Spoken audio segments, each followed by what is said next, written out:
will say that poetry has a place, but not every place. And I beg to differ. And as the poets that you are, I believe that will be true too. Now, let's share a little bit about what's going to happen and how it's going to happen today.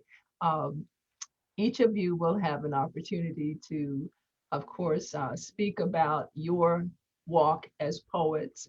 And you'll also have an opportunity to share a couple of poems. And you're going to give the backstory to at least one of your poems to help our audience to sort of get inside the mind and get to understand what it's like to know the machinations that happen inside the brain of a poet, if that's even possible, because it varies widely as to how each of us approaches our poetry. Um, why don't we start with Janique? Janique McIlvaine. And I do have a little bit of bio information for each of you. So let me share that it would be to speak about women who are not often recognized for their contributions. That's something that is a particular point of interest and concern for Janique McIlvaine. She has always loved words, writing poetry in the margins even of her school notebooks and on scraps of paper. Her mother and sisters coped with the passing of Janique's father and her mother's husband, of course, of prostate cancer in 2010. And they coped with this by publishing two books, Getting Lost and The Very Awesome Adventures of Ruru and Rudy. We're going to definitely hear about that from Janique. She was featured in the Literary Cipher and the Right Women Book Fest authors and vendors in 2020. Janique works with youth poets in the Expressions Camp, the virtual Expressions Camp this year, and virtual poetry summer youth employment program of Prince George's County. I think it's through Maryland National Capital Park and Planning, and also their MLK Day of Service, uh, Community Collage and Poetry Project. And there are many programs that she has participated in, but she definitely has a focus of directing her literary efforts to working with our teen community. Janique, thank you for what you do in Prince George's County and beyond. And can you add to that rather sparse bio? Because I happen to know how busy you are, but let us know, what would you like to share about yourself as a poet? And then what poetry would you care to share? So first of all, I definitely appreciate the introduction, Sister Joy, and I appreciate the fact that you invited me to this event today, and that I am here with Kim B. Miller and Neville Phoenix. Phoenix. Um, so I have been, as you said, participating in youth events and things like that for the summer because of the close down to our facilities. We've been virtual, which is really great that we've continued to do that. And when we were talking about women, Black women in history, one thing I kind of wanted to bring to the forefront is that a lot of times when people think of Black history, they tend to see it, and I'm not speaking of us particularly because we know that it's active every single day that we're living, we're existing in Black history. But for some of those that aren't aware, they tend to think it happened like uh, hundreds of years ago or something, you know, like they're not even taking into consideration that Ruby Bridges is still alive, you know, like she's a living woman who went through something as a 6-year old child and she's still alive today. So that wasn't that long ago, you know. Um, so I have a poem Oh, let me show you my books since we mentioned them. Getting Lost. Maybe I should read from this one first, and then The Very Awesome Adventures of Ruru and Rudy. And this, my sister is an artist, and she's the one that put these pictures together and just invited us to sprinkle ourselves on the pages with her. And this one is Getting Lost. So I'll read from this one. And one of my favorite poems from here is Your Mantra. I walk in the rhythm of my own song. I dance to my own beat. What's right for you is right for you, but may be wrong for me. I play my favorite character. I control the script. What floats your boat floats your boat, but doesn't sail my ship. What I wear, what I say, how I laugh and dance, wherever I am, whoever I am with, I know that there's a chance. Someone won't like it, someone won't agree, but that's just fine with me. What's right for you is right for you, but may be wrong for me. And then the second poem I'm going to share is a little bit longer. And I really don't think it's really done. I actually looked back at it. I've changed it a few times, and I looked back and I see that I actually wrote this. Let me see what the date is if I can get to the end. October 28th, 2017. So here we go. In America, what is it to be Black in America? To be stolen from my home, no ownership of my body, mind, or spirit, not knowing how many Black men, women, and children will make it through the night, shackled, cold, naked, branded, whipped, silenced, raped, sold, isolated from what I've known, stripped from my name, culture, native tongue, heritage, family, tree, humiliated into submission, ordered into the fields, laboring for free to enrich the wealthy, beaten into the new world's slave mentality, watched by the overseers every day, striving for freedom, breathing another day, every morning still debating, is it a curse or a blessing? My life does not belong to me. My soul is dreaming to once again be free. What is it to be Black in America?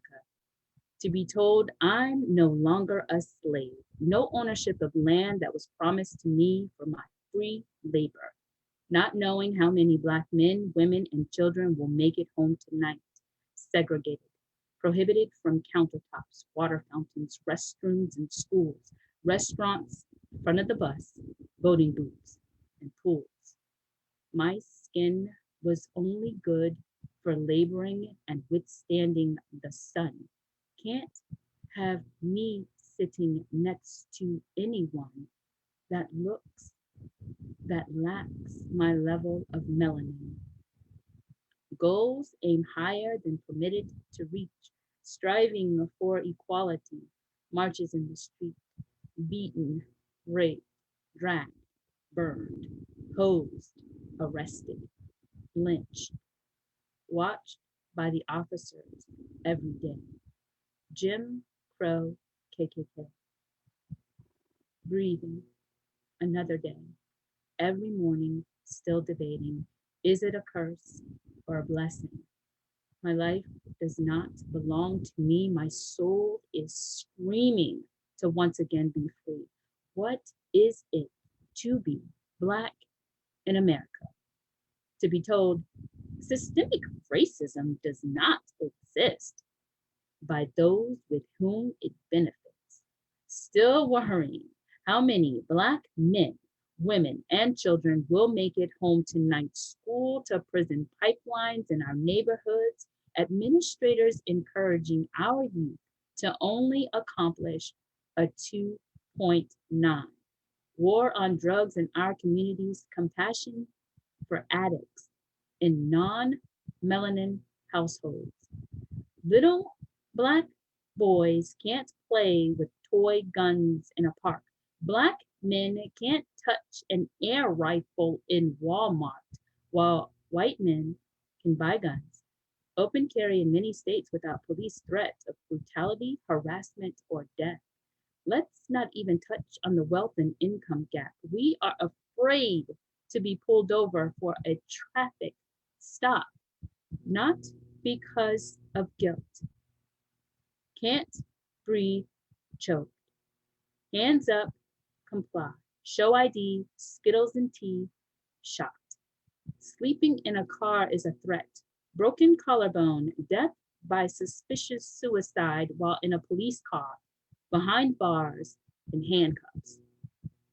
Unarmed Black men, women, and children are dying because of the decisions police officers are making, striving for justice, marches in the street. Black lives matter. They always have to us. We want them to matter to America. Make America great for all Americans. The President Apprentice supports the values, views, hate speech, torch marches of the KKK, alt right, and white supremacists, referring to them as very fine people whose demonstration ended with the death of an American simply exercising her right to protest against hate, disrespecting mothers of NFL athletes, calling their offspring an SOB, condemning them for spotlighting racial injustice in their nonviolent protests to take a knee, sending a coded message we could all decipher, instructing the owners, not the NFL, to silence their property. Breathing another day, every morning, still debating, is it a curse or a blessing? My life does not belong to me. My soul is dreaming to once again be free. What is it to be Black in America? To be at home, enjoying ice cream on your couch, watching TV, or with your front door open, enjoying the night's breeze, playing video games with your nephew, or in your bed asleep. No knock on all three. Shoot first, questions later strategy of police. Jogging in your neighborhood and gunned down in the street. Laying face down, handcuffed, with one officer on your legs, another on your back, a third one squeezing your life from your body with his hand in his pocket as his knee is pressing into your neck while you are begging him to let you up because you can't breathe. While the fourth one is standing by as a young girl records for the whole world to see. What is it to be Black in America? You tell me. My soul is still dreaming to once again be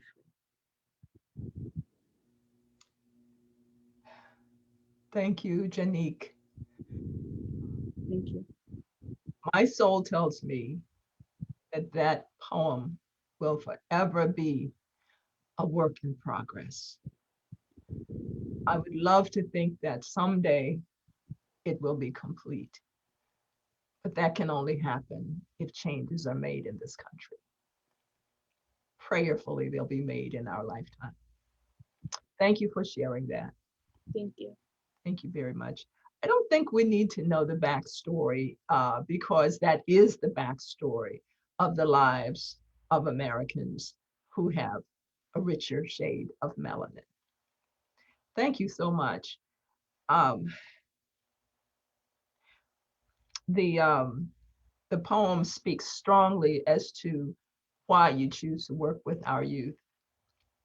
It it has to be through the youth that the changes are made.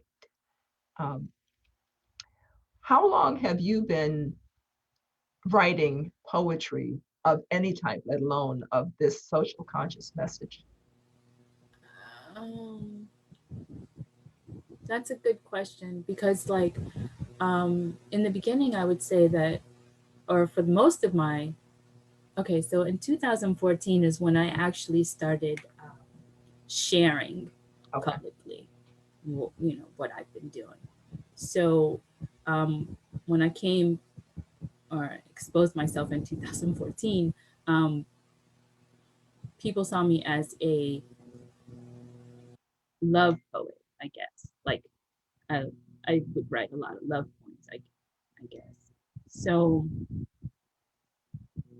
I guess 2017 is probably when maybe, I mean, that was, since Yeah. that was when I wrote that one. So maybe it's then. Okay.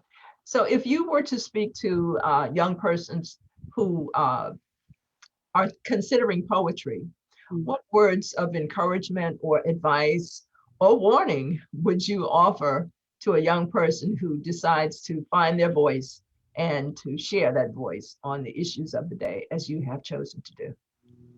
I would say that that is probably the best place to start is to write it down because um, you have so much going on in your mind and in your heart. And sometimes to get the two to merge with your voice is very difficult. But writing it down and seeing it in its literary format kind of helps you be able to shape it in the way that you want to convey it. So I would say start writing um, in order to get as much as you can of what you are feeling out. Are there poets that have influenced your writing style? You know, it's funny because I was thinking, what if she asks me like, um, who, and then I was like, but I could let me look up some famous people, but really, to That's be not honest, Sister Joy, you inspire me. Oh, thank you. Um, like Kim B. Miller, I love her. Like literally, I have her book. I have books of local artists that I've met at different venues to inspire me to continue to be myself. So, and I don't know if I can say this or not, but I'm hoping to buy your books today because this right here, this event has permitted me the opportunity to do so, and I would like to have some of your work here in my collection. Thank you. Thank you. Thank Um, you. with regard to the notion of connecting with and sharing poetry with and by contemporary and local poets, I think that's a fabulous thing to do. Certainly, that's what I've sought to do through my tenure as poet laureate, and that's why I have this platform where I bring poets on to so that they can be heard, so that you can be heard, so that our community understands that poetry is not something of the dead people. Right. It's It not is an not. isolated incident. Yeah, it is about very much the living and the breathing and the changing and the change makers and the change agents. This is what and of course poetry is beautiful. So there is beauty that can be shared through poetry, but there is also work to be done through poetry. So thank you so much, Janique. We appreciate what you have shared thus far, and we may cycle back to bring you back to the fore. But Okay. we do have two of your peers that are with us today. Yes. And what I'd like to do is to bring at this time Neville Adams to share a little bit of information about Neville and hear some of his poetry. Let me share a bit of bio information that I have, and then Neville can uh, take us further into that journey. Neville Adams is an activist, educator, poet, and youth leadership development strategist who founded the nonprofit arts and entertainment organization Lyrical Storm, which is based in Prince George's County, Maryland. He is also the co-director of Dialect of Prince George's, which coordinates the county's youth poet laureate program. Now, as a Prince George's County public school teacher, he has created programs that have given voice to teens for over 25 years. As an award-winning teacher and poet, Neville Adams galvanizes students to serve as youth activists and to champion humanity through the spoken word. He brings life lessons and global theory to his poetry, fiction writing and essays, because he writes all types of genre. As an activist, educator, poet, and mediator and narrator, he is one who stands firm on his beliefs.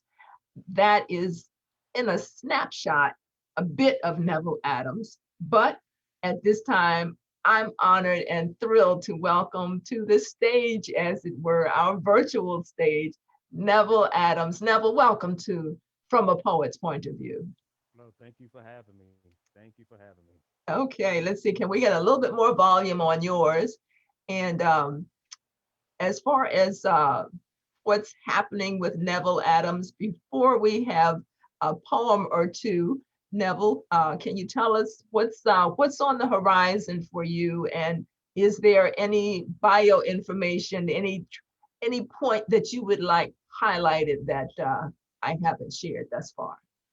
Um, Pretty much nothing aside from what you've shared. And that's part of what I'm doing. What I always do is youth leadership development is definitely my forte in what I do it because something that I well I but what I could share with you is that I got into it as into youth leadership development because I've been an activist for a while, and I would see that in order to get to where we need to be, I had to train youth to come up so that when it's time for us to pass the baton, that we had them prepared so that they could step into their own light. So Absolutely, absolutely. And you've been doing a phenomenal job. I've witnessed for many years now the work that you do through various groups, um, from the Maryland National Capital Expressions camps, but the school that you have been based at now for, I'm not sure how many years, was it Parkdale? yeah, so 20 years there. 20 years. And is that a high school or a middle school? High school. High school. Okay. So you've watched some transitions. You've seen your students become young adults. Yes. Yeah. And tell us, what is that experience like to know that the seeds you've deposited have germinated and blossomed? And tell us about maybe an example or two that you feel proudest of. I mean, now is the time. Oh yeah, yeah, yeah. I mean, it's the reward, outside of the the minor financial blessing that we get as teachers, but it's more of a reward seeing them go out and uh, become whatever it is that they choose to become. One, I know an example would be Patrick Matam Pages. Well, consider him Pages, Yes. who I met as a 10th grader, and he was actually the second president of our of Lyrical Storm. Okay. And for him to have blossomed the way that he did, he was a professional poet before he left high school. Wow. And to see how far that he has gone, and it's really great to see that, how the things that you can put into a person, that they can take it and run with it and give it right back, because he has come back and galvanized a lot of the youth, and he continues to do so. So because he's the director of what poetry for Busboys and Poets, Yes. and Yes. as well as his own career and fan club that And oh, huge, huge. yeah, it's huge. I remember when you brought Lyrical Storm to my television show years ago, and these were the high school students, and I remember Pages was just even then uh, he stood above the crowd because of his passion, Mhm. and the poetry was always superb.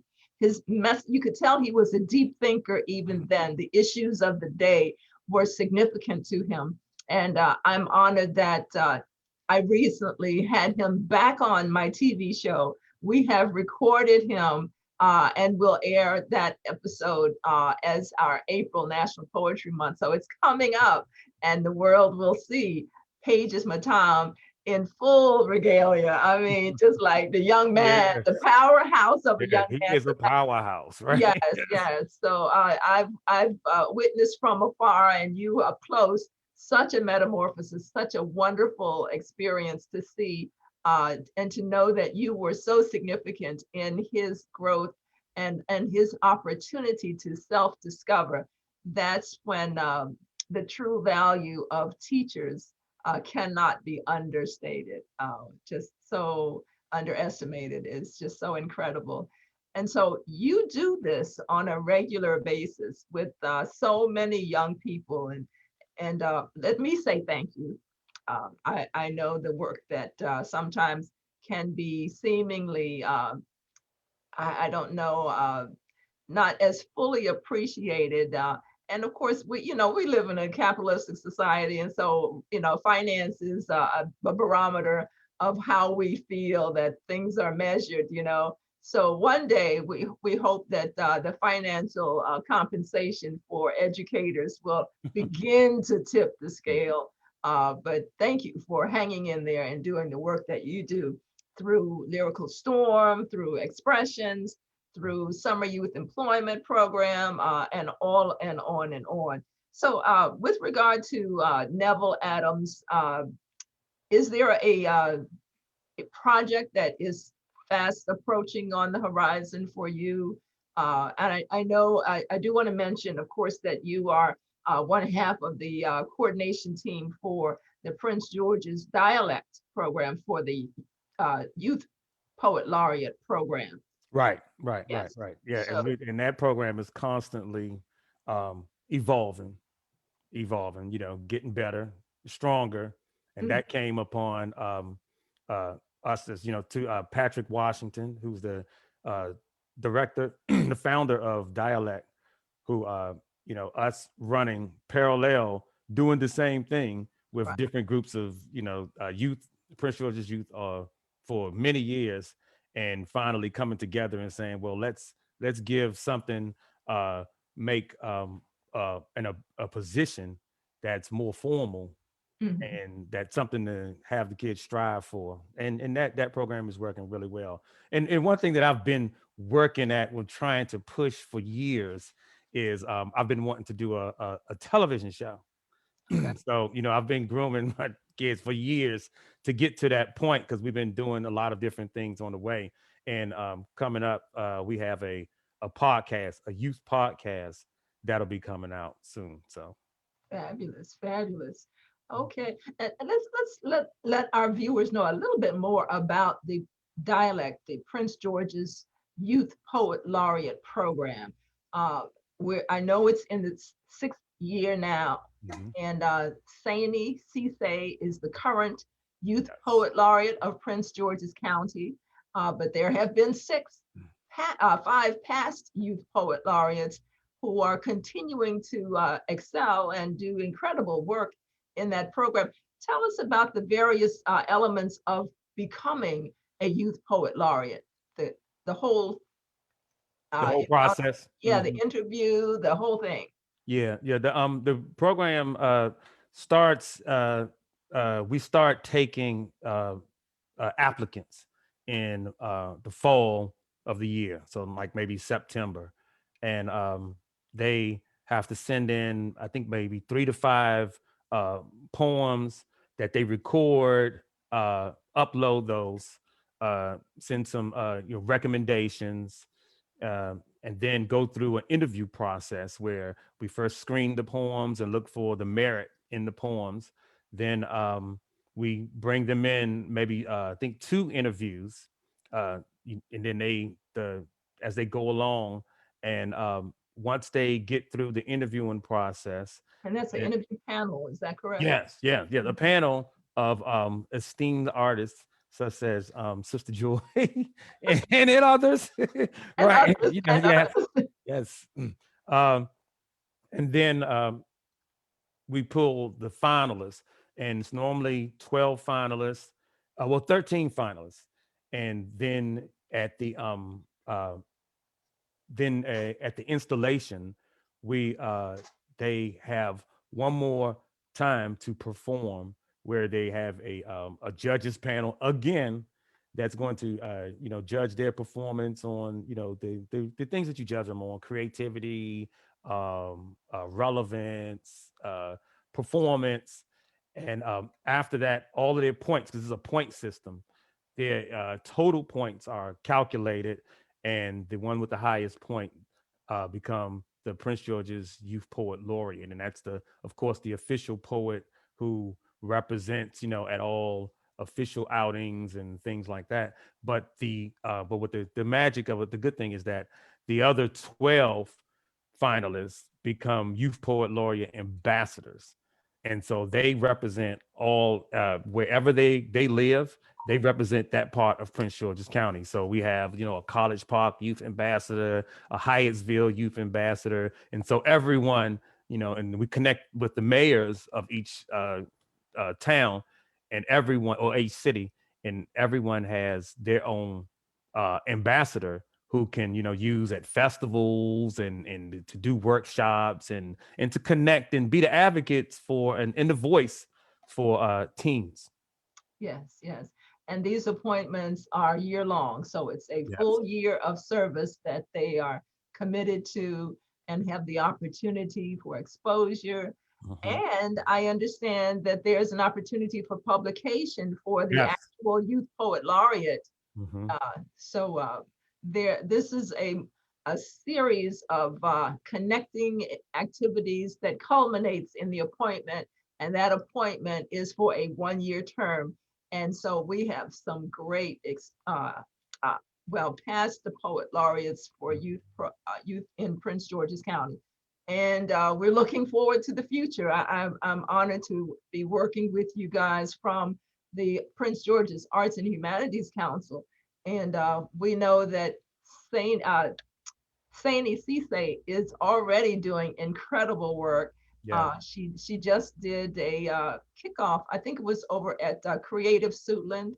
And, Yes. Creative food. yes, that I watched that, and it was, again, these virtual programs offer us the opportunities that were it not for technology, we would truly be missing out on a lot. Yeah. So thank you for helping to guide our young people in this way that allows them to develop their literary skills and their opportunities to serve the community, because that's so significant.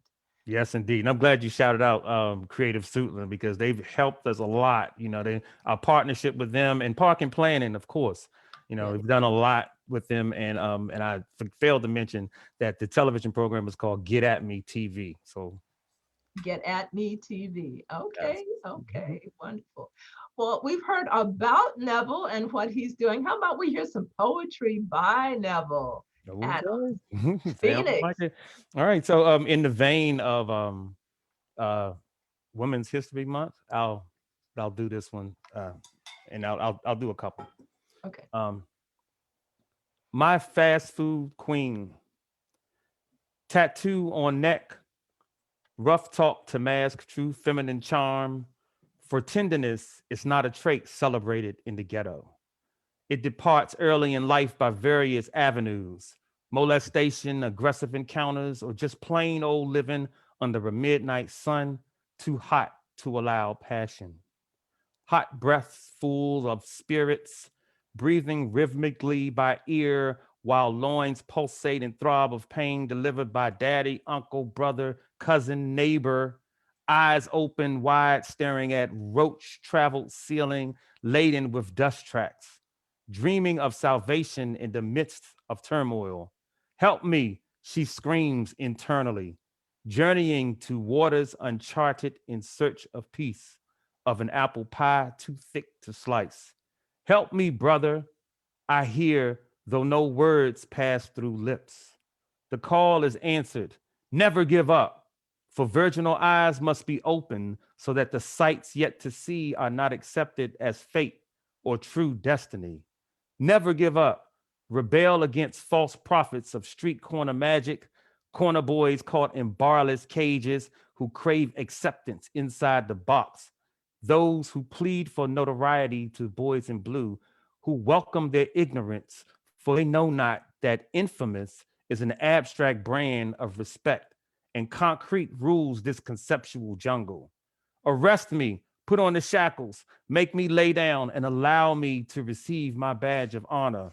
For savagery rules when the sun goes down, while those trapped in this web believe that it's their duty to initiate, to teach you how to be a woman, although clueless to what it takes to be a man. My fast food queen, I adore you. Not for the hookup of extra fries with my meal that your eyes seem to want to share, but the overseer is oh too close. I understand that failed intentions illustrate your yearning for independence in this freedomless pit, not for your world weary demeanor, not for your forced cavalier philosophy about cards dealt, nor your seemingly nonchalant stance on globalization in a bubble, but for your resolve, your resilience, your resolution to survive. Your latent beauty brings beauty to the boiling blood in your voice. Your tender roughness shines through the dark pools of icy eyes that could tear the very fabric of the societal cloak of one unaware of your struggle to live. For survival in your universe depends on the minor obstacles in my world. And for us, music mirrors rap and the blues. The former rough on the outside and catastrophic on the inside, and the latter smooth and sorrowful externally with a core of darkness. Yet I love you. To me, your infinite beauty is beyond definition.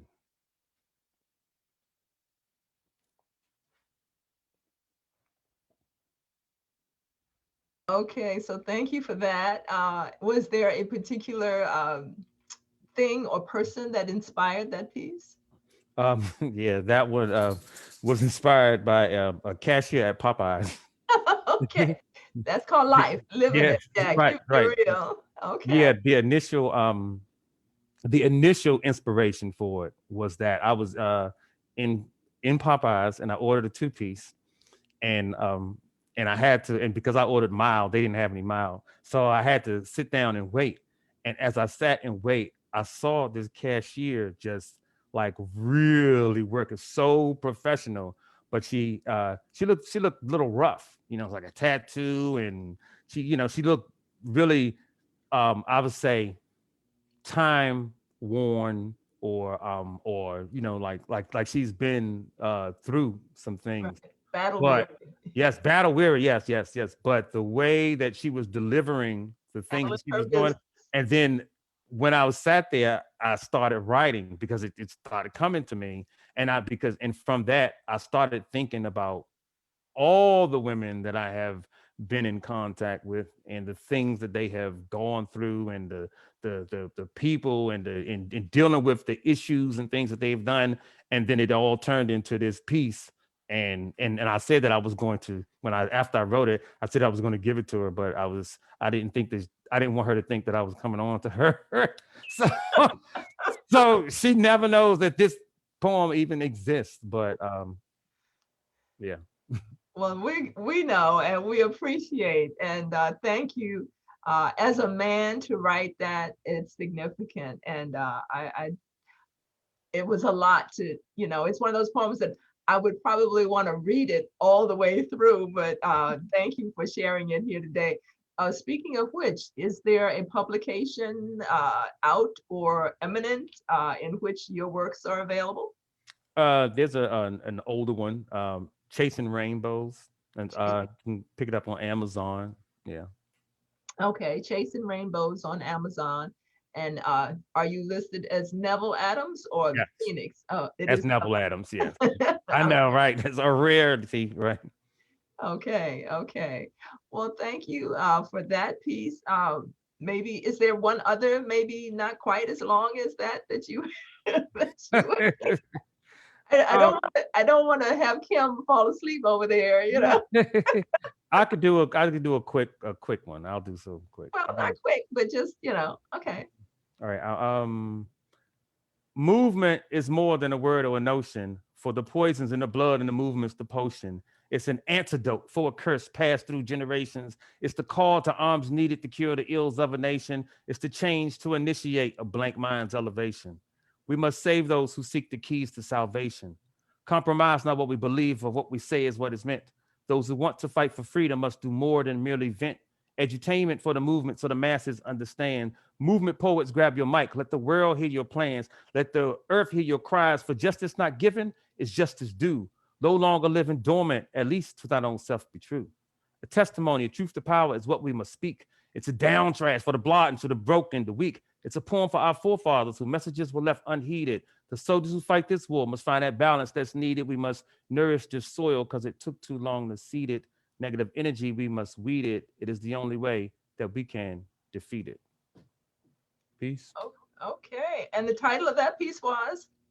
Movement, the movement poets. The movement poet. Now Neville, for that piece, how did it come about? What prompted you to write that? And was it a poem that went through a couple of iterations to get to where it is today? Oh, yes, it did. Well, that piece, well, I used to, when I had, when Pages Matom was in the 10th grade, and after I opened their eyes to so much and they just exploded, they decided that they wanted to do a CD. So Pages Matom and Quita are real. Her stage name is Ariel, Reil. Yes. And they used to perform together a lot. Oh, wow. And I didn't know that. yes. And they said, oh, well, we want you, we can't do a CD without having Mr. Adams of the Phoenix on there. And so I said, okay, I'll do the intro for it. But I would give him assignments, and I would give him an assignment on Friday, and by Friday night, he would have already written the whole thing. I was like, well, hold on, I'm giving myself an assignment. It's gonna take me a while. And they hit me up and said, well, it's on Good Hope Road, the studio, and we need you in there tomorrow. And I'm like, oh my God. So I'm trying to figure out how to write this thing.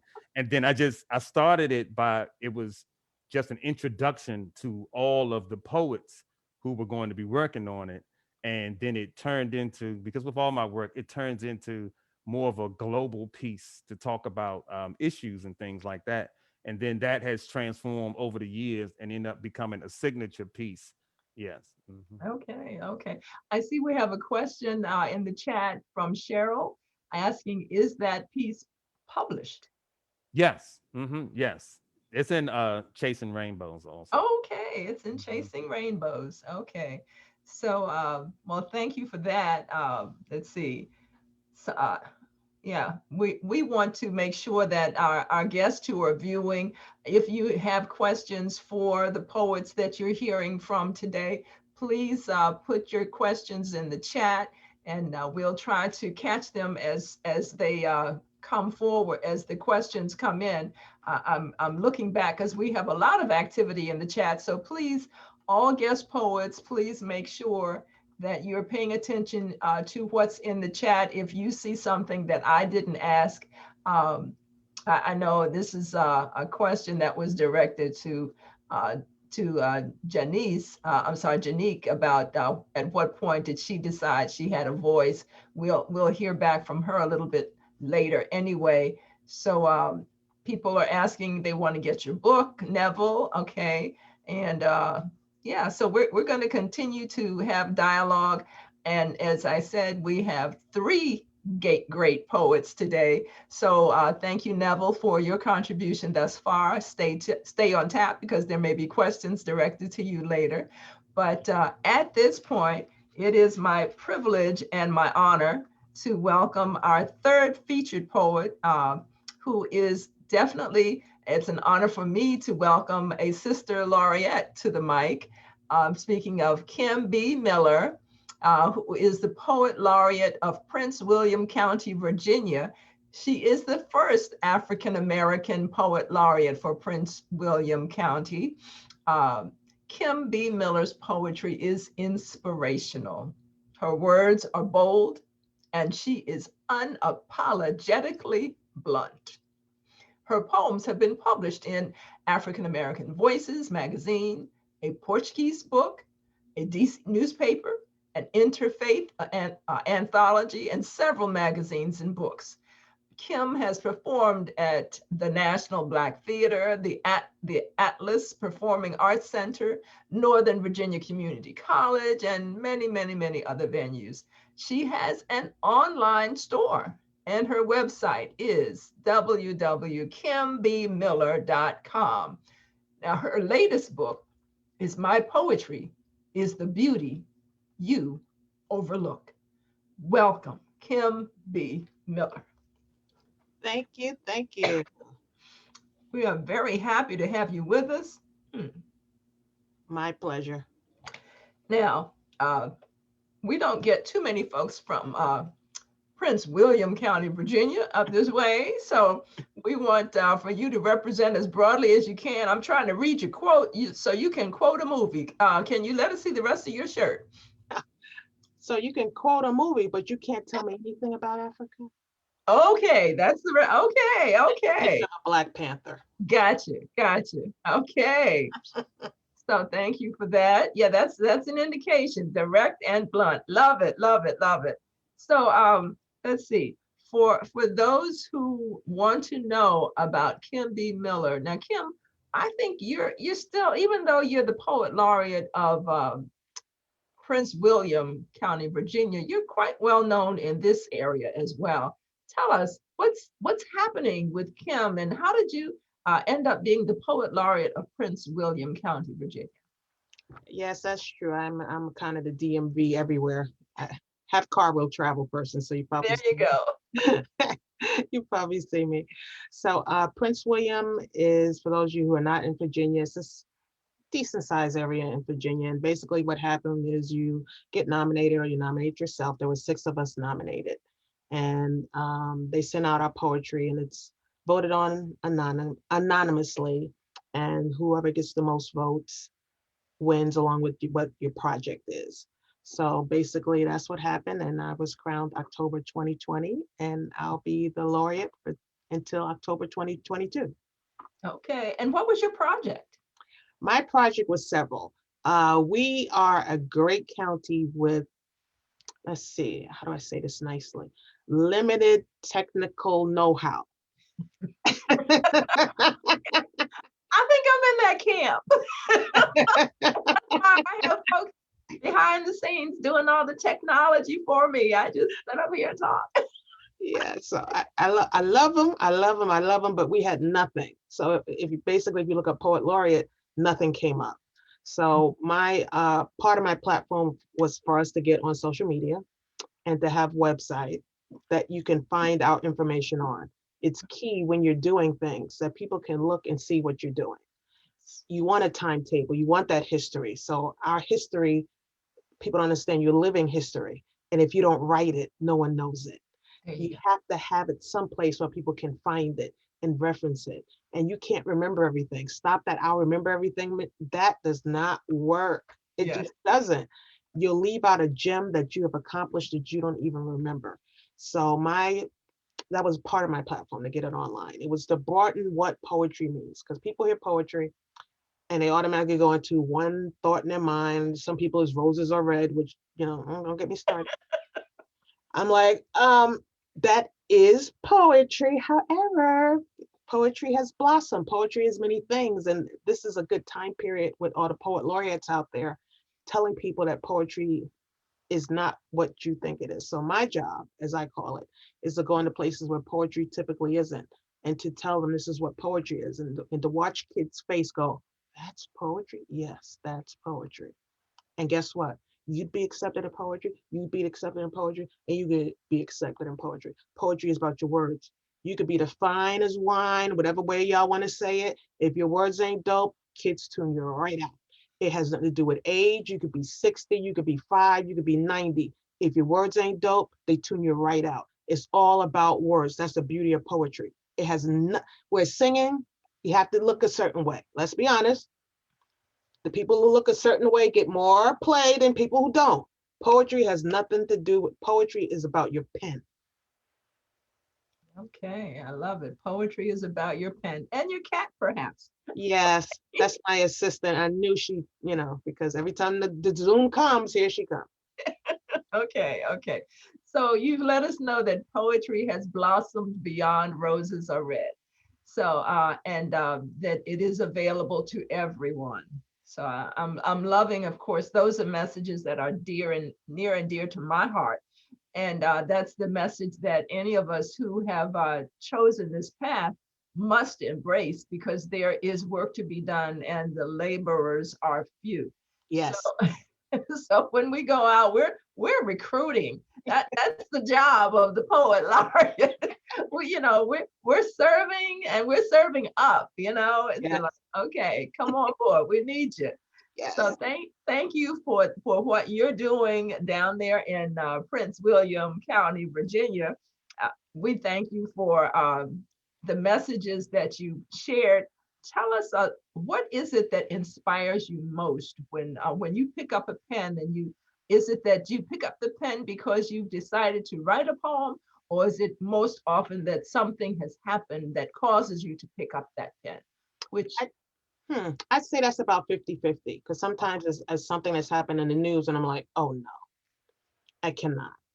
And then it's something that, I'm just walking by, I'm like, let me write that down. And then I'm on a poem in a totally different direction than what I even started. So it's about 50-50. Sometimes I can't take it.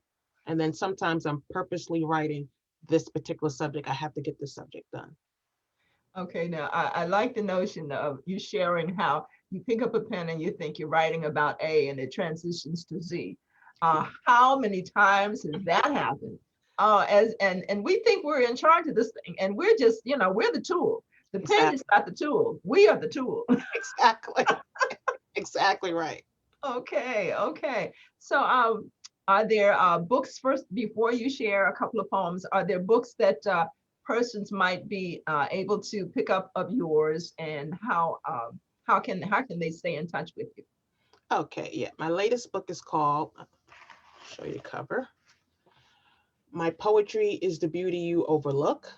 Okay. And it has 10 poems, 10 chemisms, and 100 haiku. Oh, okay. Yes, I've heard about you in haiku. You got a thing going on with haiku. I love haiku. Love them. Okay. And I love your haiku, I have to say. I've just enjoyed several. So go ahead, give us some poetry by Kim B. Miller. Please throw in a sprinkling at least of some haiku, and let us have some fun with Prince William County Poet Laureate Kim B. Miller. I'm gonna sit back and get comfortable right about now. Thank you, thank you, thank you. This one is called The Black Crayon. I wonder if the black crayon knows how it's pronounced in Spanish and treated in English. I wonder if the black crayon knows it was never meant to be colored with, only used. If it was discarded, it would be blamed for being unuseful. I wonder if the black crayon knows it is hated. I wonder If it knows it must stay in the corner of the box, segregated from the better colors, since it's too dark, pigmentation challenged, treated like a leper, looked at for problems, but not solutions. Roasted like charcoal, but blamed for the fire. I wonder if the black crayon knows if it broke, it would be blamed for being broken while pretending to be whole. It will not scream. It will stand quietly still, hoping its color is not the cause of its destruction. I wonder if the black crayon knows if it cannot color anymore, it will still be called colored or lack with a B in front of it, black. If it was chosen, it would be drawing something ugly, watching its color being secured to anger, begging for a chance to draw beauty. Black crayons, repent for your misconceptions. When one black crayon draws outside the line, every black crayon is answerable. Maybe they could try to look softer. Maybe their hardness is a protective coating. A black crayon can write in several languages and be ignored in all of them. Crayons grieve. I wonder how often black crayons cry. Can they hear their own tears, or is solitude louder than pain? Will you draw black tears or just call them periods? Aren't sentences syllabalized weapons that end with a black dot? I wonder if black crayons compare war stories with black pens. I wonder if a crayon could draw his own agony with no paper willing to accept the weight of its thoughts. What are black crayons supposed to draw? Should they lightly sketch how lonely it is inside that crowded box? The box is so small. Black crayons smell freedom every time the box is open. They are taught discipline. They know their place. They draw whole in pieces. They breathe inside that box. Even when selected, black crayons know it's only temporary air. After all, boxes are not made to be empty. Wow. Okay. Black crayon. Wow. That was incredible. Thank What made you go there? I mean, you. I was determined to write a double entendre poem, repeating poem, because I can't do anything easy. So I always wanted to do a repeating poem, and then it turned into a double entendre. So I'm like, well, let's go with that. okay. Well, are you an artist, first of all, visual artist? I am not. Okay. So that wasn't it. Okay. Were you working with children? Yes, I'm always working with children. I'm a substitute Okay. teacher. I'm sorry. And I'm a substitute teacher. Okay. And I also worked for DC Scores, my assistant. Can you cut it out, please? Oh, I want you to know that I've seen musicians accompany poets. I've never seen a cat accompany a poet. That cat accompanied you for Black Crayons. Yes, she did. Yes, That's my baby. I don't know if your camera allows you to see what's happening behind you, but that was incredible. I'm like, okay, I'm dedicated to hearing your words, but the cat was like, I love it. My Okay. baby. Yes. Okay. So, well, that certainly was a very wonderful example of your creativity and your power, Thank and the beauty and eloquence with which you presented that. Thank you so very much for sharing that. Thank you. Well, is there another that you would offer us? We're greedy. We want more. Definitely. I'm going to do some haikus for you guys. Okay. And what haikus are, they're really short poems, only 3 lines, 5 syllables, 7 syllables, 5 syllables. So a total of 17 syllables, not words, let's all 1 syllable to make a point. It started in Japan only on nature and flowers. Those are the traditional haiku. What we do is really call senryu or non-traditional haiku, but since they're all in the same family, we just call them haiku. So now you know. Now some of these are memorized for those of you who count, because there's always someone good. That wasn't, okay. cut me a little slack. Believe me, it's written correctly. Haiku. Strong women are not unbreakable. We just know you ain't the hammer. Haiku. Math ain't hard. Division can multiply hate if you add ignorance. Haiku. Racism is not a solution to pain. Don't bleed on those who didn't cut you.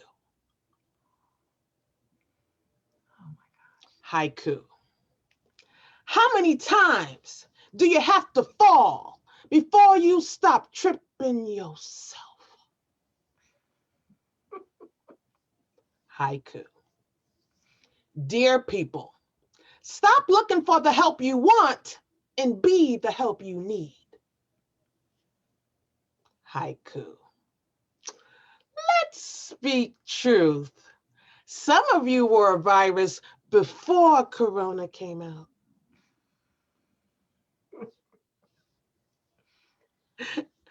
Haiku. You cannot divide yourself into fractions to make someone else whole. Haiku. Red, black, and green are not the color of strength. Black don't need no sidekicks.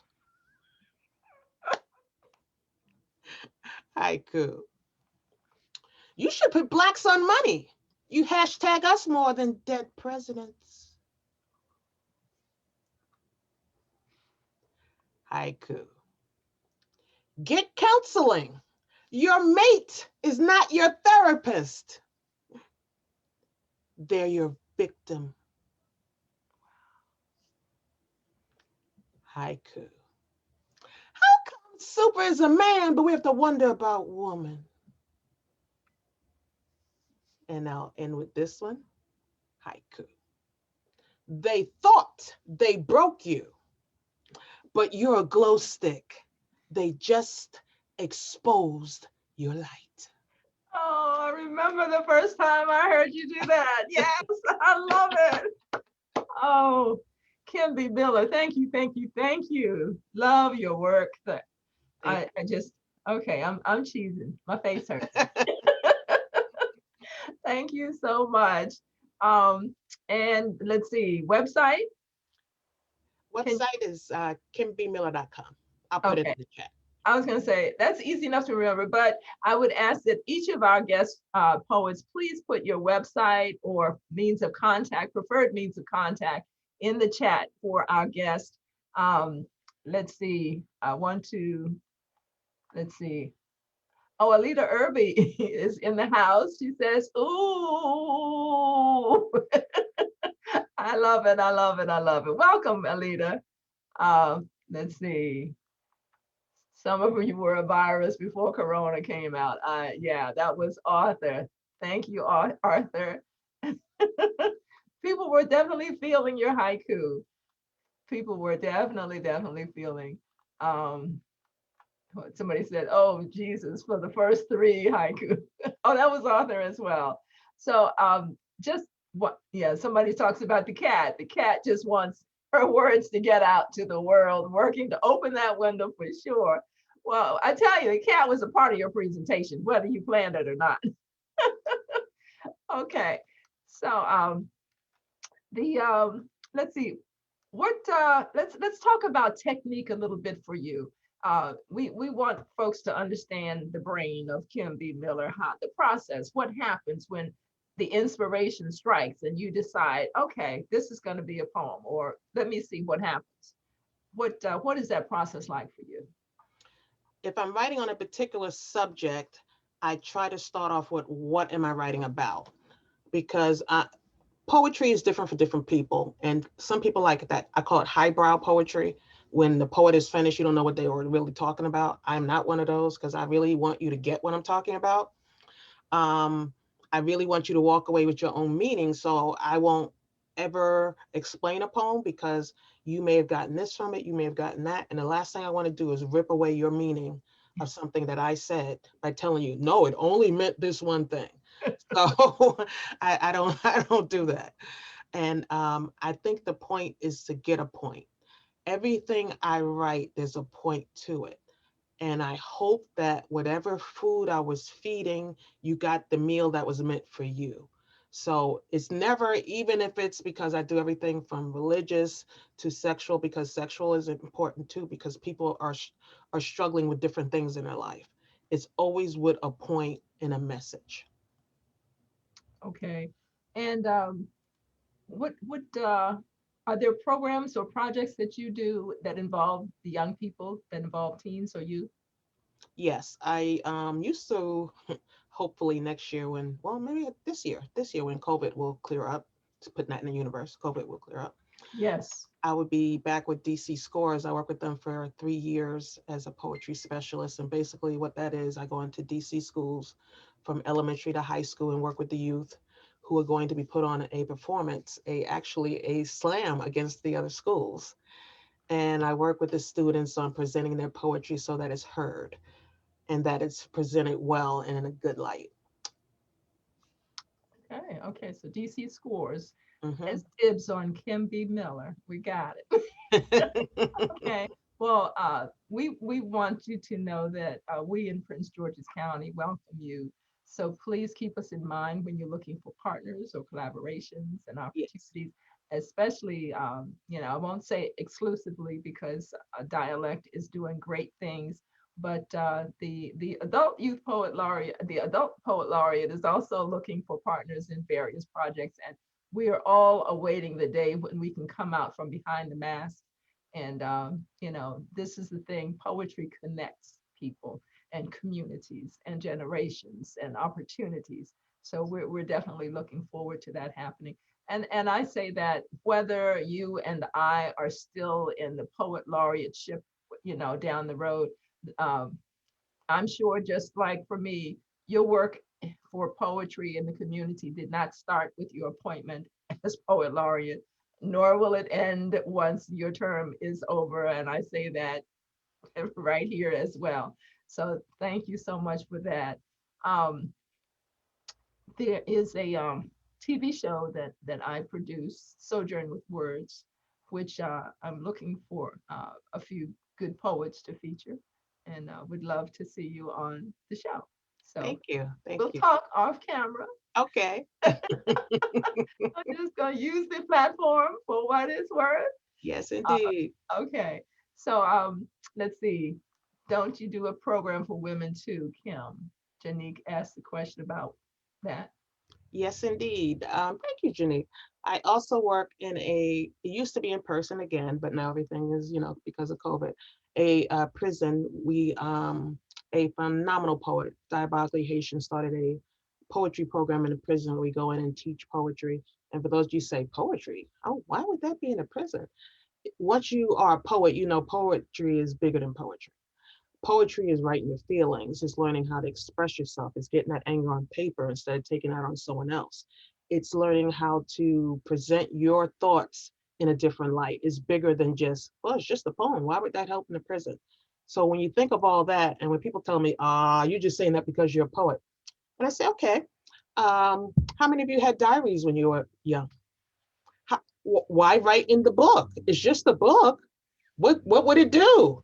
So normally people's like, okay, and they start, backtracking. So obviously the pen is important.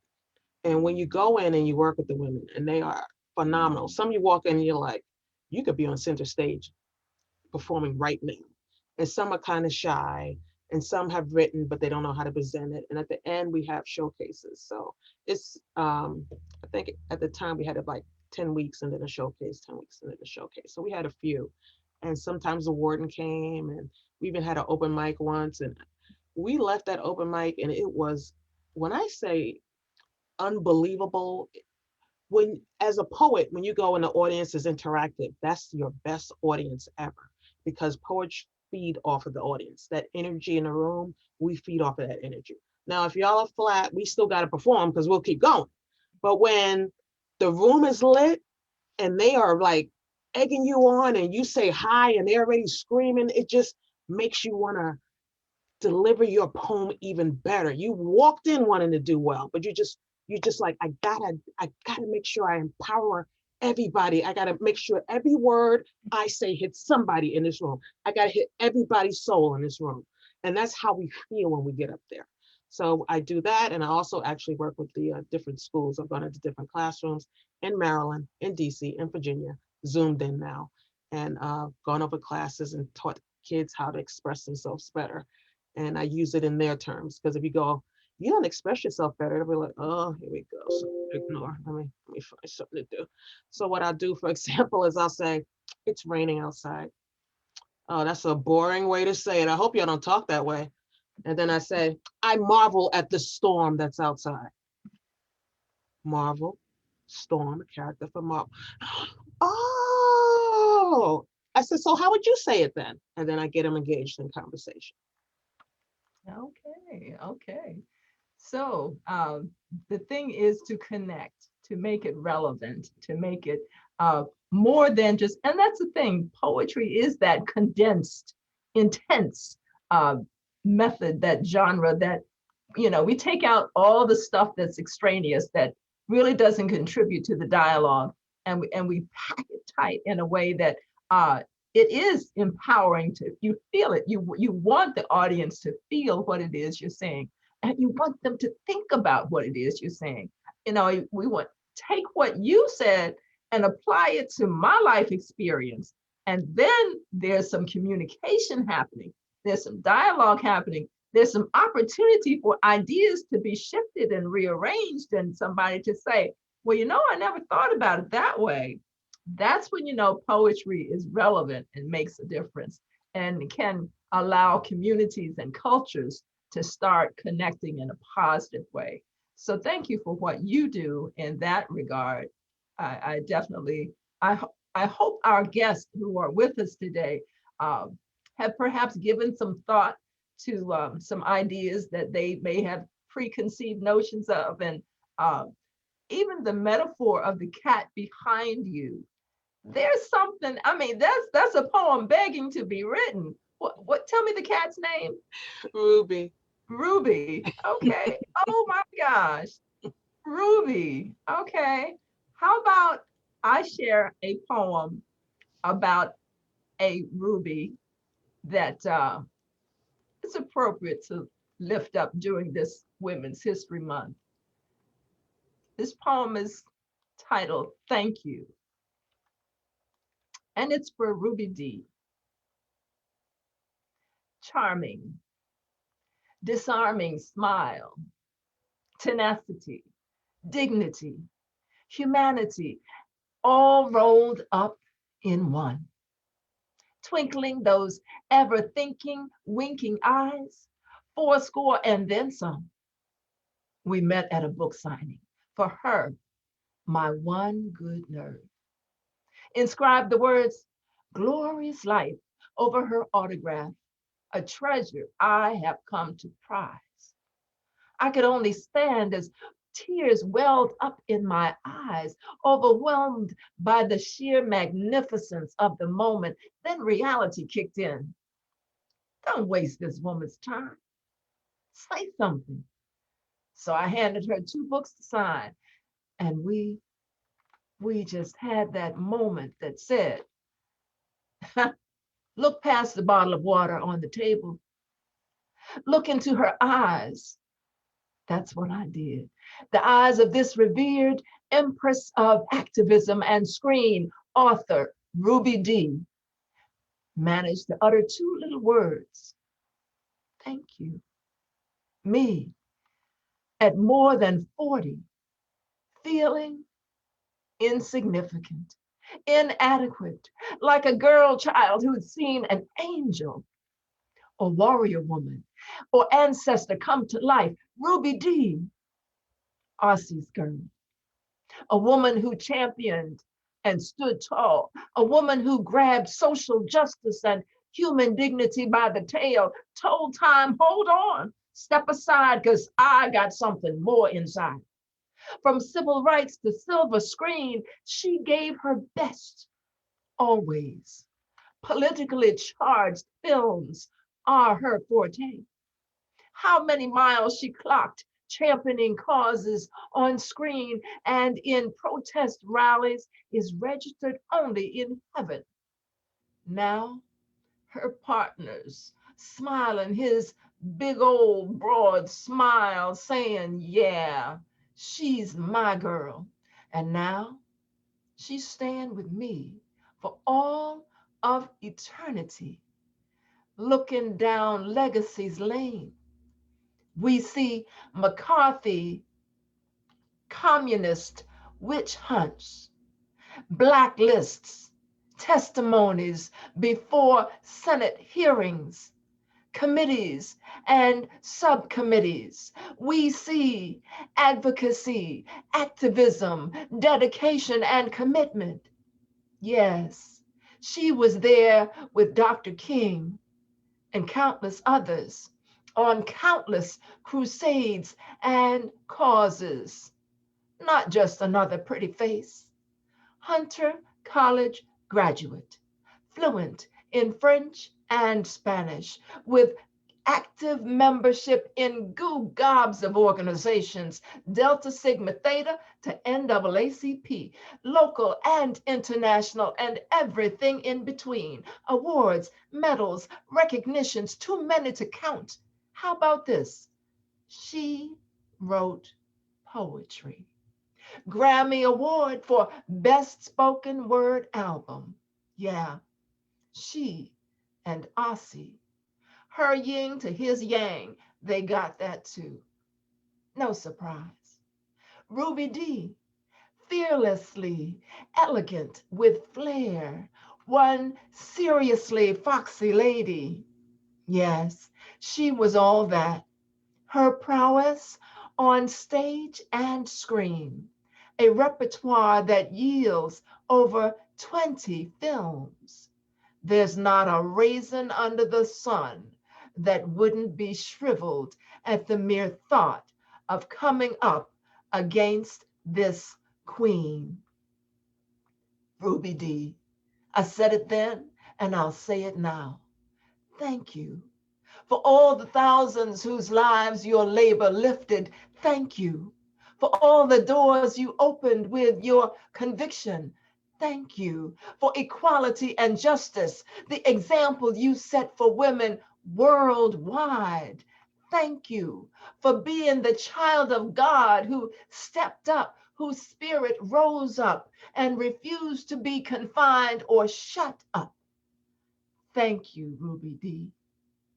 Thank you. So that's my Women's History tribute that I hope you enjoyed. I hope some folks learned a little more about Ruby D. She was truly someone who contributed to the planet. I won't even just say to Black history or women's history. She was an international phenom. And certainly the work that she did is legendary. She contributed through the arts, but as an activist and an advocate for humanity, her work will continue to set the bar high. So truly, the day I met her, I felt like a little girl, even though I was over 40. I just couldn't get it together. And the best I could say at the time was, thank you. Unfortunately, I did not have the privilege of sharing this tribute for her with her present, but I'm believing that she heard the love that I shared, and hopefully that others came to understand her a little bit better. Now, that, the impetus behind that poem, of course, was the privilege of having met Ruby D in downtown Washington. I am a native Washingtonian, and there's so much that, happens in the nation's capital that is beautiful, despite the reality that there is a lot happening, especially today, that is not. When we talk about poetry, I happen to believe that poetry is supposed to serve the masses. It documents our story. There are some that know of the history of the great Roman Empire and the Greeks because of because of poetry. You know, when you talk about documenting a society, a culture, that's what we do when we're putting these words on paper that will last long beyond our lifetime. So we're looking for opportunities for persons to understand that as much as we poets have fun with words, because we do. I mean, I love to dance with words. I just, it just makes all the difference to me. And it is, for me, the type of experience that I want to share. I want people to come in and understand that, hey, you can do this dance too. You know, this is something that there's room for everybody. I want to share one more poem before I ask our guest that might have a poem to share during this session of From a Poet's Point of View. And for those that happened in and might not know, this is a monthly series. We typically bring on a set of 3 poets, and then we have this dialogue, this discussion where we share what poetry means to us and perhaps how we came to this place that makes all the difference for us, and we pray that it makes a difference for others as well. But this poem is one that kind of shares why I think poetry works for me and why it's relevant. It's called Rock This. It might seem like we're trying to rock the mic. The real deal is we're trying to fight a good fight. Lifting verse opens minds, sometimes opens doors, brings news, heartfelt views from our world to yours. We don't simply speak for ourselves when we write, but for weary warriors who fought day and night. We speak for the silent, the misunderstood too. We speak to inform those who don't have a clue. We speak for battered lives and tossed aside seniors. We speak with teens on self-esteem and crucial in between years. We speak for honored champions who toiled and paid their dues, for those depressed and still in pain, for those fighting the blues. We also speak to lift the praise and to celebrate. And yes, to share the good news because his love is great. So when we put our pen to page, like blood, our feelings flow. And when we walk out on that stage, we speak of what we know. You see, life is our practice. Every day we rehearse. This craft is our sacred gift, built strong verse by verse by verse. Each time we pick up the mic, we defeat adversity. Each time we pick up the mic, we claim a victory. Each time we pick up the mic, a soul could be set free. Each time we pick up the mic, we fulfill our destiny. Some may call it rock the mic. I call it poetry. Thank you so much. Thank you. So, you know, for me, and I dare say for others that are sharing here today, this thing we call poetry, some may call it spoken word. It comes in many genres. You know, whether you want to talk about rap and hip hop and spoken word and poetry, it's the word. It's the word, and words have power. And we're about finding ways to empower others through this gift that we have been given. So I'm hoping that there are some who will understand, you know, this discussion that we've been having today. And I will say that the poetry it's something that we enjoy. Yes, there's work to be done, but we enjoy this thing. We have fun with it. I mean, we laugh at ourselves. It is crazy what we go through to create the poems. It is insane sometimes when we understand the method that we're supposed to do. I mean, there's one thing to have a message that you know you want to get out. It's a whole nother thing to try to make it work in a way that the message makes sense to somebody beyond yourself. And that's sometimes the greatest challenge that we have. We have the opportunity to say to others, do you hear what I'm saying? Can you tell me what you're saying? That's what poetry affords. I'm going to switch back to Janique, our first poet. Janique has always been one to speak with passion. And as she mentioned about love poetry was kind of how she came to poetry. Janique, do you have a, not too long, because we want to offer the opportunity for the three of you to have one more chance on mic, speaking about, well, sharing one more poem and speaking about that poem briefly. So I'm going to go to Janique, and Neville and Kim can kind of be formulating what they want to do as their swan song for today. So thank you, Kim, for your set with us for this session of From a Poet's Point of View. And now we're going to hear again from Janique Mucklebain, perhaps a love poem, but you have the mic, so you tell me, what are you going to share, So Janique? it's kind of a love poem, I guess. Okay. All right. It's called titled Brown. I'm going after Kim B. Miller, which is not something that I typically like to do, but I'm gonna go anyway. Thank you. Brown, smooth as chocolate, sweet as caramel, calm as the earth on a warm sunny day, with your feet in the mud just after a gentle summer rain. Brown is so tender and mild, laid back with great style and charisma like no other in the spectrum of all colors. Its closest brother is black, and his sister is yellow.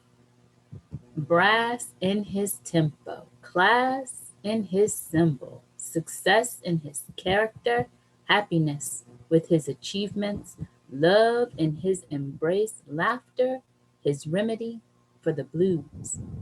Never misplaced, displaced, or out of tune with the love he is making or the strides he is taking on his lifelong journey of enriching the world.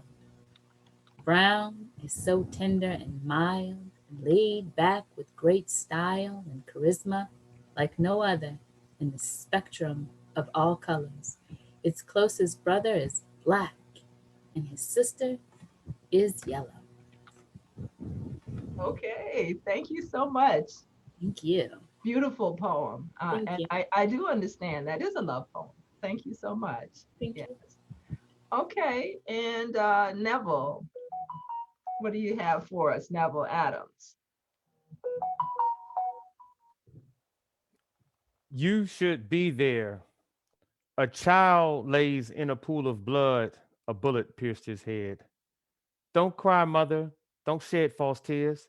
You're the reason why he's dead. Whose laundered money bought that new TV to fill your lonely days? You have designer clothes, fine jewelry, and cars from money that he made.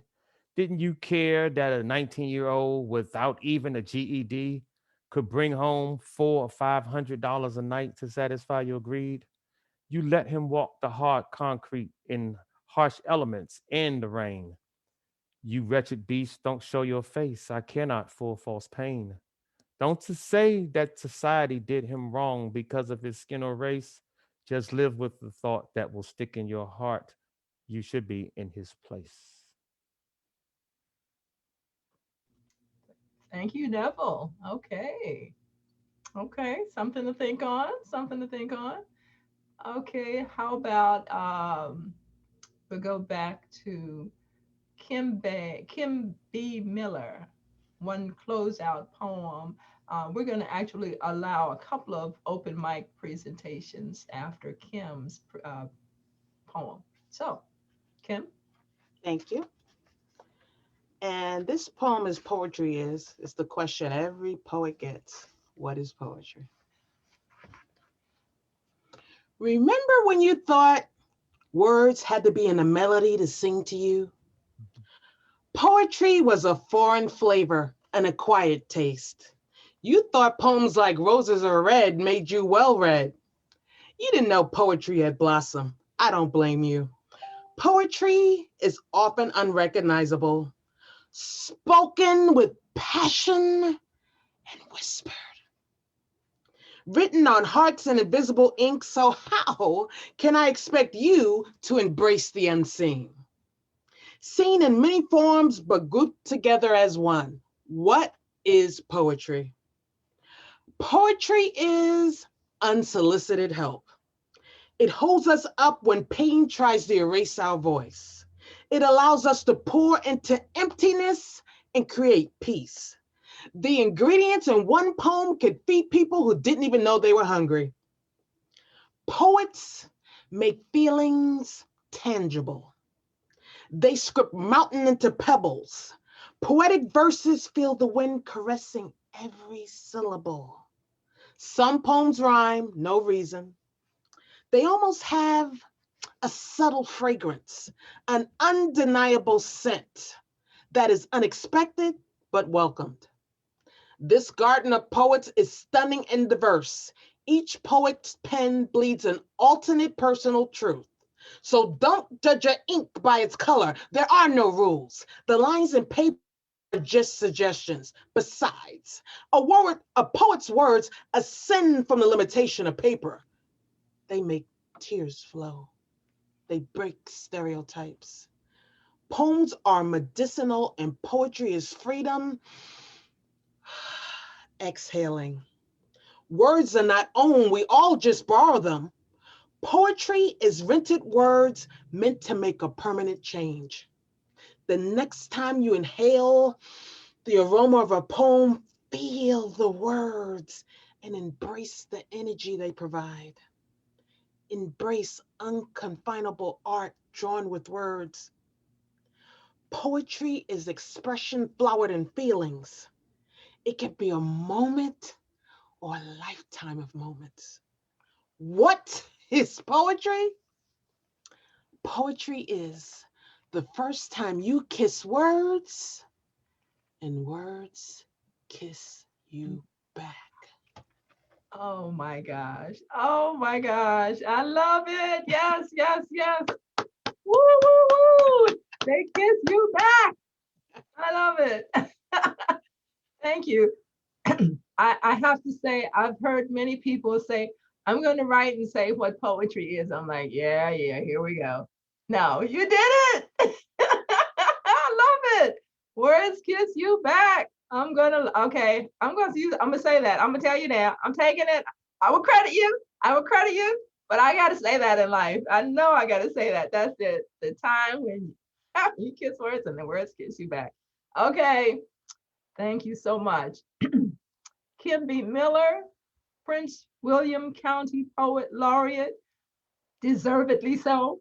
And we and your term is up in 2022. Is that correct? That's correct. Okay. Well, hopefully we'll have a chance to connect again before your term is up. I know I'm going to invite you on my TV show just this year, just so that you say. Anyway, absolutely. Neville Adams, thank you so much for sharing your poetry today. You have been contributing to society on that level beyond most will venture. Thank you, seriously, seriously. Thank you for the work that you are doing. I won't say have done, but are doing for our young people. And in doing so, you're contributing to the betterment of the planet. I mean, we know folks like Pages, folks, I mean, I know of several others that you could have lifted, but certainly Pages is exemplary. Certainly the work is so very needed, and we thank you for all that you do.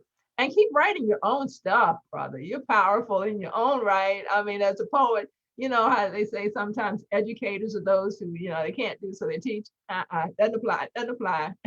Not at all. Not at all. So, and also Janique Mucklevain, thank you for your powerful, powerful, passionate poetry and the work that you also are doing with our young people. the passion that you have, that you pour into your poetry, touches hearts and touches minds. And that's the thing, we need that combination. We need for people to understand that poetry is not simply, such pouring out of passion that it negates the need to think.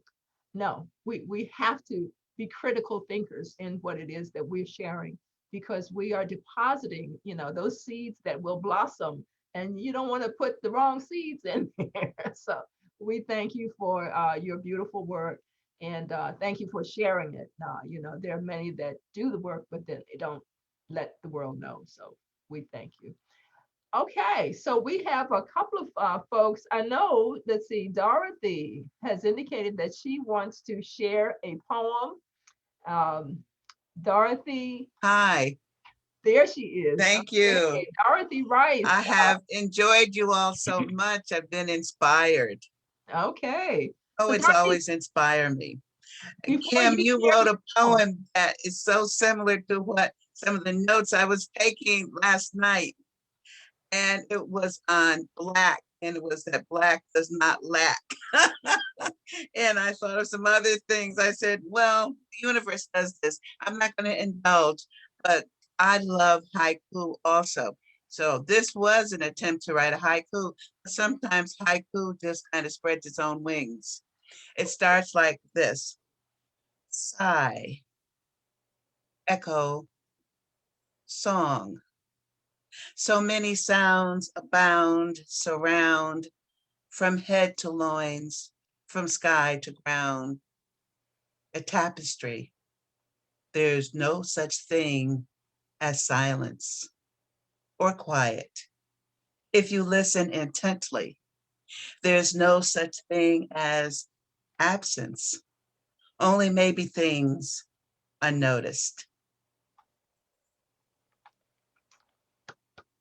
Thank you. thank you, thank you. Dorothy Rice is from Richmond, Virginia. Dorothy, can you tell us a little bit about yourself, because I don't want to miss this opportunity. Dorothy is a friend of mine, I can say.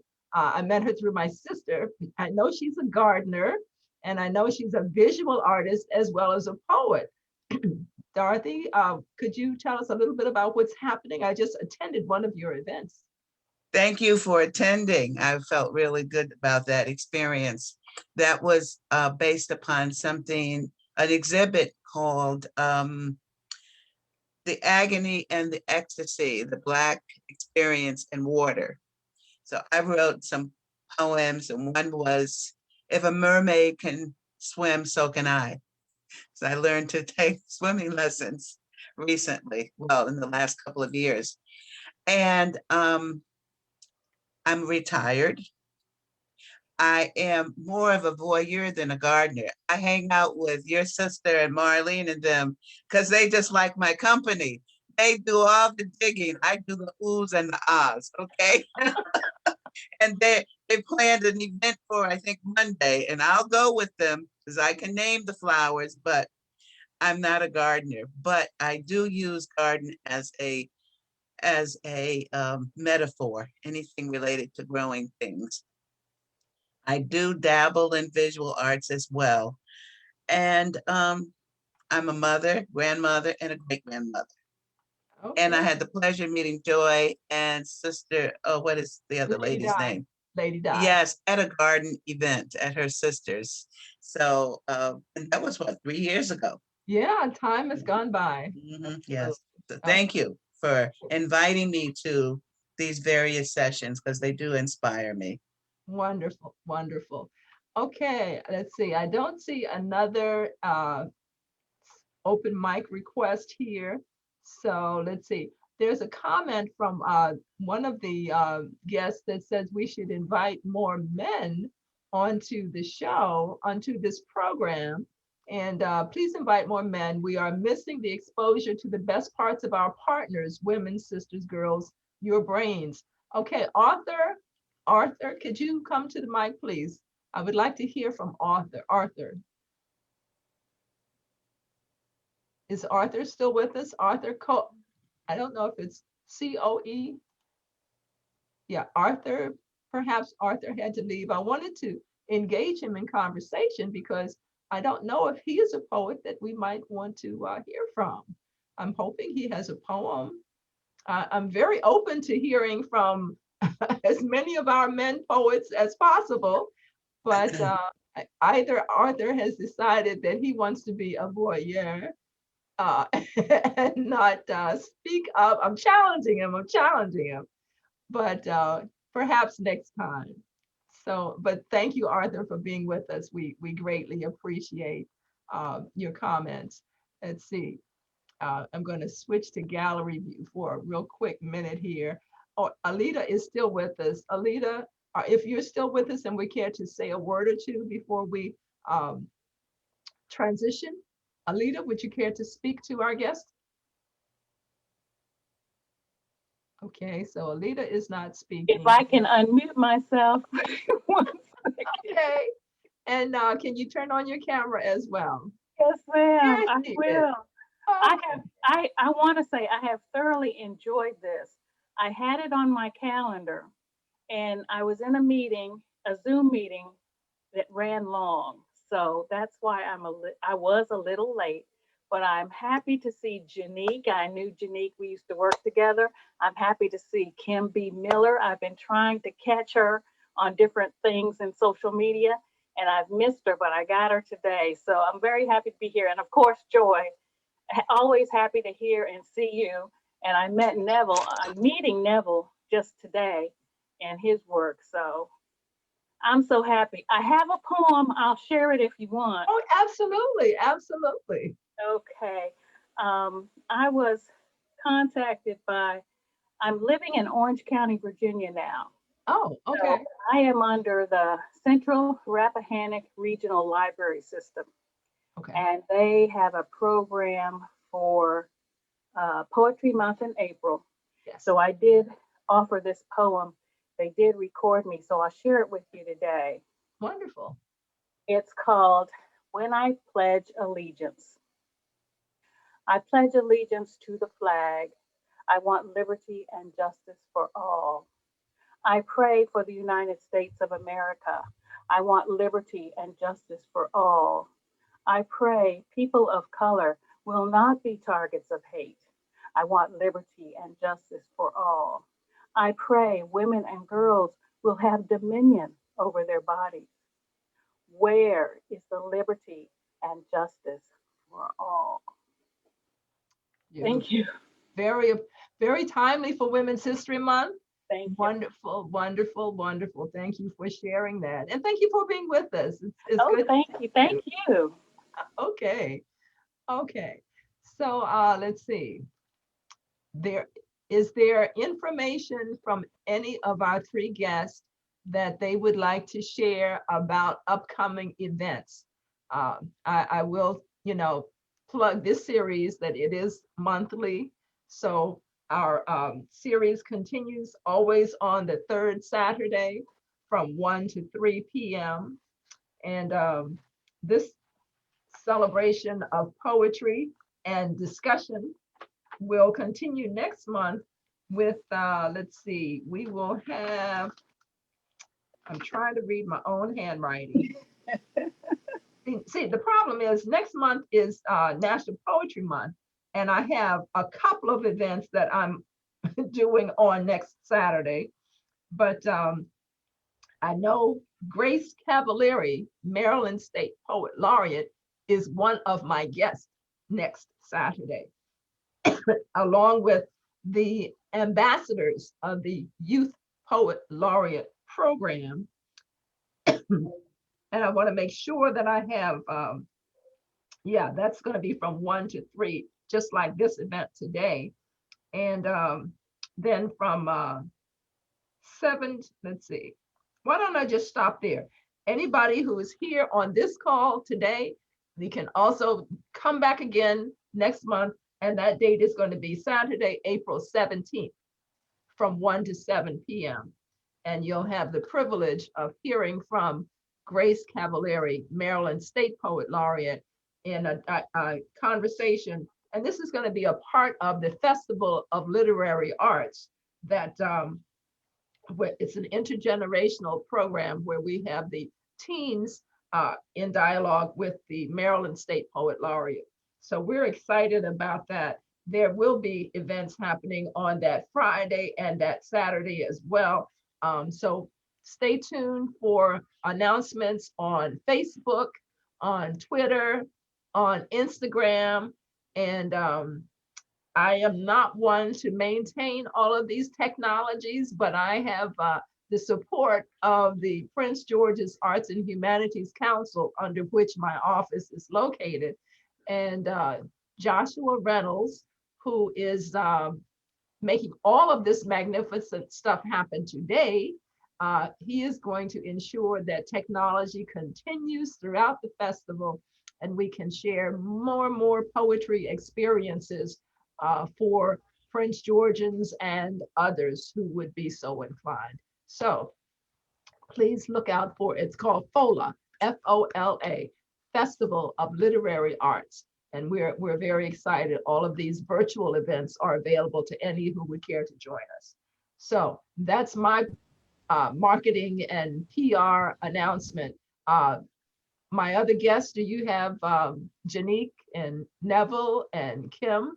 Do you have announcements you would like to share since next month is National Poetry Month? So I have an announcement, but I don't have a date. More Than Java Cafe, we're going to do an open mic again, but we haven't scheduled the date yet. So hopefully by next month, I'll be able to share that with you here. But I saw that Joan wanted to, Miss Joan Hayes wanted to get on the mic, and then Arthur Coe said that he was still here, and I guess if the mic was still available, I think he still wanted to speak. Fabulous, thank you for that. So we'll look for your announcements when you can share them. And the Office of the Poet Laureate has a web page on the Prince George's Arts and Humanities website. Please post your information of upcoming events.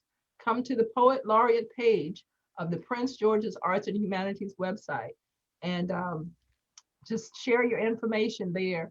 We want to spread the word about what's happening. And generally, please visit the Poet Laureate web pages because there are several. There's an opportunity for poets to register as artists in Prince George's County on that web page. Excuse me, there are grant opportunities. I think actually we just concluded our artist grants opportunities, but these are opportunities that come around every year. So be in touch about the grants and inquire. There are workshops that prepare you for it, as well as the actual application.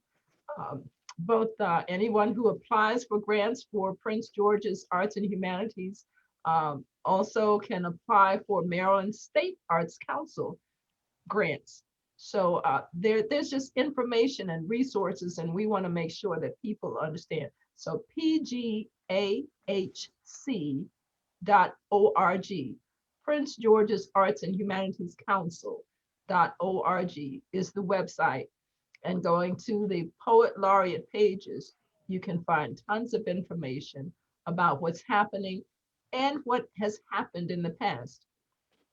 Certainly all of this year's, from a poet's point of view, the links are there to go back and view past episodes. Some of the programs, last year it was the Poet Laureate reading series, and from what was it, the Literacy Through Poetry series. These are available for viewing and sharing to bring poetry to persons and organizations that want to connect with poetry. So I'll stop there. I understand that Arthur, are you there? Would you care to speak with us, please? Can we engage a little bit here? Hi, my name is Joan Hayes. Okay, so that is, okay, Joan Hayes. Thank you, Joan. We'll hear from Arthur after Joan. Okay, that's fine. I'm sorry, I was expecting Arthur to come up, but Arthur, you're on deck, so don't go away. Okay. Okay, this is Joan. Joan has a poem for us. Okay, it's a poem called The Sigh, and I wrote it because I lost my granddaughter in 2007. Can you tell us the title again? The Sigh. Okay. Okay, the sigh echoes through the house. Is it me or is it you? I hear the sound in the morning and another one later in the evening. You were just a small blossom. I wish you were given permission to reach upward to womanhood and grow. But the Lord decided that He needed you. And oh, how I miss you so. I found your picture while I was cleaning. And again, I hear the sigh. Your lips pressed together in the picture and tears forming in my eyes. I see you in your former love of your animals. Birds and squirrels come closer. Lizards and turtles play. Rainbows fill the sky. The earth is full of you, and yet I'll always hear the sigh. I look forward to our joint day when I hear the sigh no more. For now, the sigh is the only thing that we have. Forward or backwards, one step or two. I stop and look around. Is it me or is it you? Oh, that's beautiful. Beautiful, beautiful. Thank you so much, Joan. Well, Joan, thank you for sharing your poem and thank you for being with us today. We hope you'll be back next month and perhaps bring another poem to share. You write beautifully. Thank you. Okay, okay. And now we're going to, let's see, perhaps close out with Arthur. Arthur, welcome back. You had some words in the chat. Okay, there he is. We see more of your Oh, skills. you see me? There we see you now. Okay. Okay. Oh, you're seeing too much. Okay. Listen, I want to thank Janique Mucklevain for inviting me. This has really been a wonderful experience for me. I'm not a poet, at least in my estimation. I like to write, I like to read. And as I'm scrolling through the lineup of persons who have checked into this, I'm noticing that there are very few male names or names that I would associate with men. And I'm thinking, listening to the Kim Hill and Janique and some of the other poets and yourself, this has just been wonderful. I'm so glad I was invited and that I had a chance to stay and listen. This has just been great. And I think we're missing a big part of our partnership with our sisters, women and boys, and girls, in terms of really getting an insight into how you all think and use your words to give us an opportunity to be taught as men about how you're perceiving what's going on and your feelings about what's going on in the world and in your relationships and in your lives. So I appreciate it and thank you. That's about it for me. Well, thank you, Arthur. Thank you so much. We appreciate, of course, this is March is Women's History Month. So the focus of much of our messages has been in celebration of Women's History Month. I very much am always interested in hearing the male persuasion, hearing from the male perspective. And so I definitely hope that you will go out and spread the word about next month and bring some guys with you, perhaps those who might have a word or two to share on mic. We definitely want to include all members of our community in this program, which is, as I said, from a poet's point of view. And we have had several men poets on in the past. And if you visit the Prince George's Arts and Humanities website, you can hear some of those phenomenal male voices as well. Orville Walker was one who readily comes to mind, a young man who has great messages, especially for the young men. But we are looking forward to having and hearing from all segments of our community. Thank you so much for being with us, Arthur. And thank you, Janique, for inviting him. I'm very, very much appreciative of the messages that are received and shared right here on this series. So let's see. Arthur, can you tell us, there's a very interesting background. Can you tell us what your field is? What I see a lot happening behind you, but I can't quite make out what it is. My field right now is retired. I like to read. I'm a resident and born in Washington, D.C. Okay, Had an maybe- opportunity to serve some time. Yeah, I thought about you. But I wanted to say to Brother Neville Adams, one of the things that I think us guys get locked into is muscle masculinity as opposed to mental acuity.